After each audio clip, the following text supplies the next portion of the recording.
Well, this is No Man's Sky, everybody, and I figured we'd do a little getting started episode just to see if there was any interest in kind of a video series on this game. Obviously, it's had a huge history behind it, but a lot of updates. So let's just take a second to appreciate the beginning of No Man's Sky here.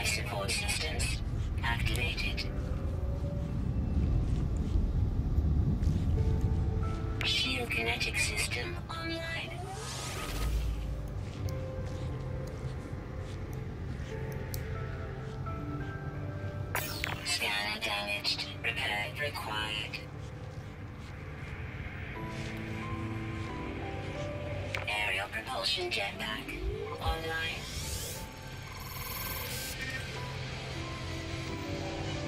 Multi-tool and mining laser attachment operational. User initialization sequence complete. So I do kind of like the intro of No Man's Sky there, so I wanted you to feel it and appreciate it. It's probably the best little planet that I've ever started on. That's why I chose this one. But I've run through No Man's Sky for, I don't know, like 120 hours, and I've stopped and started and done all that before. I like the little hoppity creatures the best. But I figured, you know, No Man's Sky, for all the crap that it got initially, they have come out with 3 major free updates. T-Staden. So I figured, you know, has No Man's Sky gotten better or worse since it started in 2016? You know, people who are trying the game out again in 2018, you know, what are they going to get? And that's why I figured I'd make this video. A couple of things to note here. You know, obviously you start off stranded on your ship, or on a planet, and your ship is, you know, in disrepair. So when you hop into your ship, you get all these auto diagnostics, they call it, which weren't in the initial launch of the game. Just trying to give it more of a story feel, because that's what a lot of people were saying. That was the feedback. Not a lot of story in the game.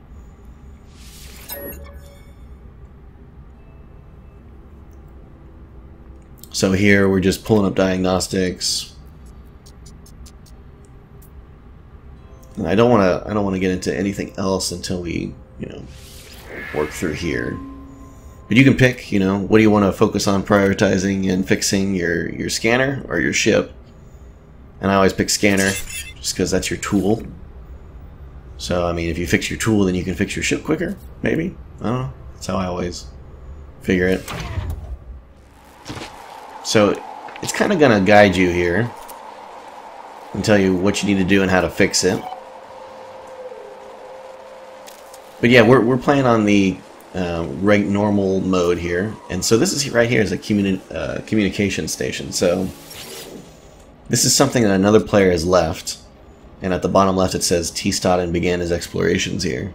So I didn't land on a brand new world. Someone had already spawned in here and discovered it, and that's, you know, it's kind of one of the issues that people had with No Man's Sky, right? Like, it's a huge galaxy, and, you know, the devs came out and said, oh, you'll never find each other, yada yada. I mean, yeah, technically it's multiplayer, but it'll never happen.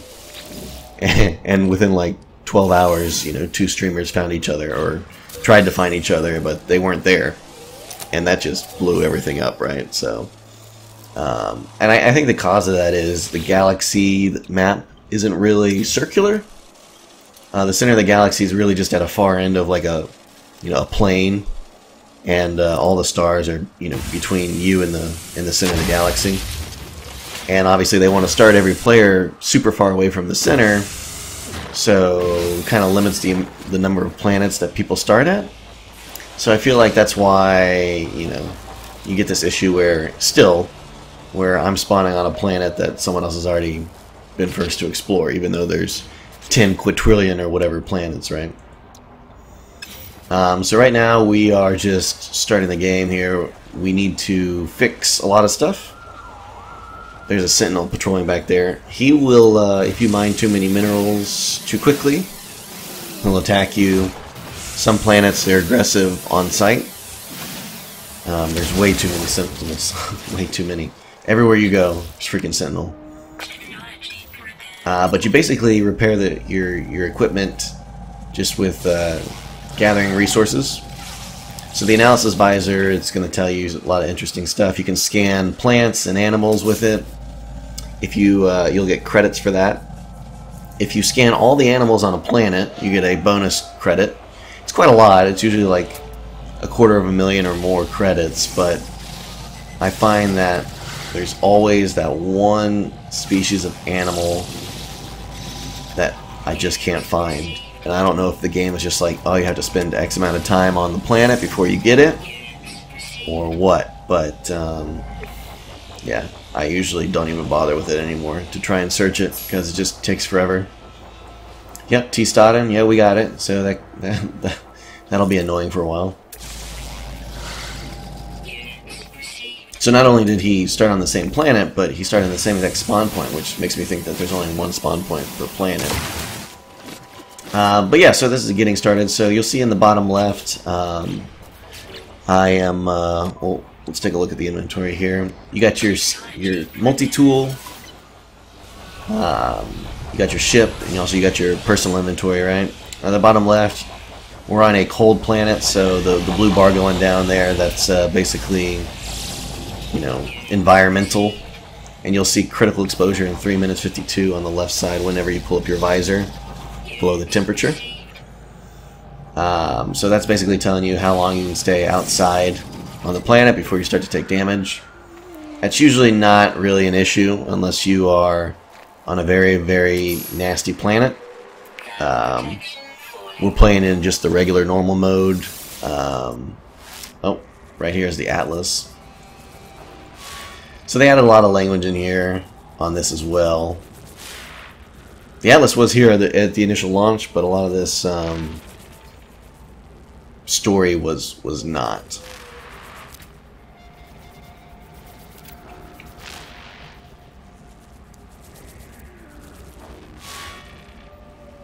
And I always choose like the broadcast or the storyline and all that stuff. A lot of people you can just choose leave and, you know, it'll let you play the game, but I figure you can play the game and then also do the story at the same time. It's not like they're, you know, you do one or the other. So the Atlas, you know, that is the story mode pretty much. So we'll follow that. If people are interested, we can obviously keep going with that. Now we need to fix our ship. Usually like the first 30 minutes of the game is just, you know, fixing your stuff, fixing your ship. If you start in survival mode, like pretty much the resources that you get are halved. You don't start near your ship. You usually start off on a planet that's trying to kill you with the environmental situation, and you have to like get to your ship and fix it. It's just too much for me. Like I wish there was like a permadeath normal mode, because the survival mode to me just seems like it's like a grind. There's a sentinel doing that crazy thing. Like, so if you, like I was saying, if you mine too much, he'll come after you. But you'll notice there's not a lot of inventory spots here, and like when the game first came out, like it was just inventory management 101. It was just a pain to deal with. It's gotten a little bit better. You can stack items of the same, whereas you couldn't. I don't know who made that decision to begin with, but it's a little better now. It's still a pain. Usually step one is getting into your ship and off the planet.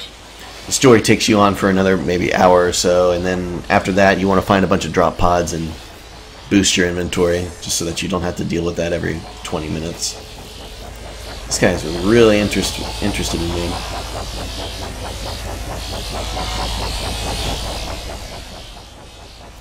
But yeah, so the updates that they've done, obviously the analysis visor looks completely different. I like it. They added in base building, which you won't get to for a while, but we can definitely talk about that if people are interested. They added like ground vehicles, which are kind of cool, but I don't know. It's the ship is obviously the easiest way to get around, and considering that the planet, wherever you land on the planet, like once you walk around for like 10-15 minutes, you've seen basically everything the whole planet has to offer. Like, I don't see the purpose of a ground vehicle, really. And then they added, you know, some other stuff and the storylines and all that stuff. So the story has gotten a lot better. You know, when I first started playing it, I probably played it for like a good, I don't know, 50 hours. But it's really more of a casual game. Like, there's a space station up there. You can actually see the stars moving behind it. It's definitely a casual game. Like, go into this game, you want to just chill, relax, you know, spend an hour, you know, looking up lore from all the alien species, going to these monoliths, you know, interacting, progressing your character and your ship and all that. That's what this game is really about. Moving little by little. Definitely try not to get burned out on it too quickly, you know? So what we've got here is our first monolith. So at the bottom left is saying, filling me with the voices of the Korvax echoes. So the Korvax are one of 3 alien races here. And if you find these ruins, they'll give you the backstory of the 3 alien species. The ruins will, not the monoliths. The monoliths, quote-unquote, test you. But what I thought was cool is the backstory of the 3 species. So that was the first iteration of the Korvax one. They all kind of start the same, like, oh, there's the Atlas, there's the universe, there's us, and they all kind of branch off from there. I think the Korvax one is probably the most boring to me. The Gek one is kind of interesting. The Viking one I think is my favorite. But we can go through those if people want to see more about it. Thamium, obviously, is super important. I'm just hunting for not helium. What is this stuff called? I don't know. I'm about to mine it here, but Heridium. That's right. There we go. Just wondering what was making that noise. It was a baby little animal. But Heridium is kind of like uncommon. It's not very common, but you do need it in a lot of stuff. So try and get as much of it as you can. You see, my inventory is already full up here. So the drop pods give you more inventory space for credits. And speaking of credits, like, oh, that's kind of a grind, really. Not really, because it's pretty easy to make money, but everything seems like it costs a lot. Like ships and, you know, upgraded weapons and things like that. Seems like they cost a lot. But yeah, we're just getting a ton of this because we needed to fix our ship. And now that we're back here... Yep, T-Staden. He was nowhere to be found after this planet, so... He spawned in, created that communication station, and I didn't see his name on anything else, even in the system, so... And I don't know if he jumped to another system that I didn't go to, but didn't find him anymore. These things will, they require you to use resources to pop them open, and you usually just get nanite clusters from them. And those will, you can trade them in at space stations for upgrades to your ship or to your person. Like a better jetpack, or, you know, more stamina, or things like that. Usually the jetpack upgrade is good, the stamina upgrade is good. I try not to upgrade anything on the ship until I get a better ship. Which, really, the only way to do that is to find a crashed ship and claim it as your own. Because they're pretty expensive at the beginning of the game. Let's see what this will give us. Oh, see? Inventory management.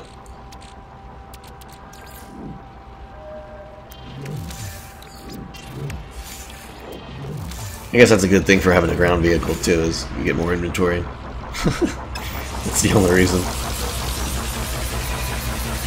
The Sentinels are all over my ass. Okay. There, nanite clusters, yeah. So 30 of them. So you need like 200, 300 of those. And not only do you need that, but you need to have a certain rank with the alien species. So nothing is quick. But I think we are ready to hop out of here and leave the planet. So this is obviously the startup planet. And it's mostly just gathering resources, walking around, fixing your ship, and fixing you. Obviously you have photon cannons.